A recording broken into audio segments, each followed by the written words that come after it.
Hey, how's it going, everybody? My name is Andrew Pitko. I'm out here in Mill Creek Metro Parks right now for the 4th episode of the Know the Invaders series. And today's invasive tree that we'll be covering is 𝘈𝘓𝘭�60 𝘈𝘓𝘭�60, or better known as tree of heaven. As you can see right behind me and right here, tree of heaven is a very highly invasive tree species found all across North America. This species of tree is native to China and Taiwan. It is a deciduous tree, meaning the leaves do fall off during the seasons, and it is a very highly invasive species. Tree of heaven was first brought to North America in the 1740s in the Philadelphia, Pennsylvania area, and it was intended to be used as an ornamental shade tree, but given that it's a very highly invasive species, it quickly spread across the country. It was actually widely planted commercially across the country as well. So people were basically planting this in their yard as you would any other ornamental tree, which further caused its spread all across the United States. So by the 1850s, it was pretty much found coast to coast. And tree of heaven actually was planted heavily in urban areas because the tree species is able to survive in very poor soil conditions and areas with low soil nutrients, which pretty much allows this tree species to grow practically anywhere. That's why in a lot of cities you see this tree growing in abandoned parking lots, up along buildings.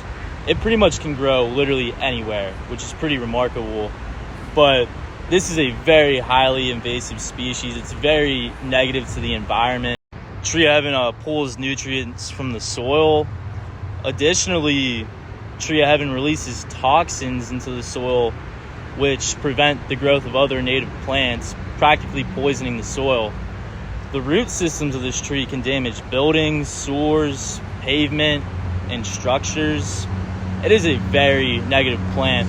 Also, tree of heaven helps assist the spread of invasive insects from Asia as well, especially the spotted lanternfly, which is causing a lot of trouble in our region. This is just a very negative tree. It really is no tree of heaven. It is a pretty bad tree. When it comes to removing this species, it is very, very tough. It is a very drought-resistant tree. It could grow anywhere. The seeds can be spread anywhere as well, which allows this species to just appear anywhere. You have to really dig down to remove the root systems, because if you just chop the tree from the bottom, it actually will come back stronger and regrow itself. So it will just continue to be a problem. Additionally, some herbicides and chemical sprays have been effective against tree of heaven as well. But I would recommend just digging out the root systems and chopping up the tree. Whenever you're hiking, you can make sure that these seeds right here aren't trapped to your boots, because that could further spread the tree as well.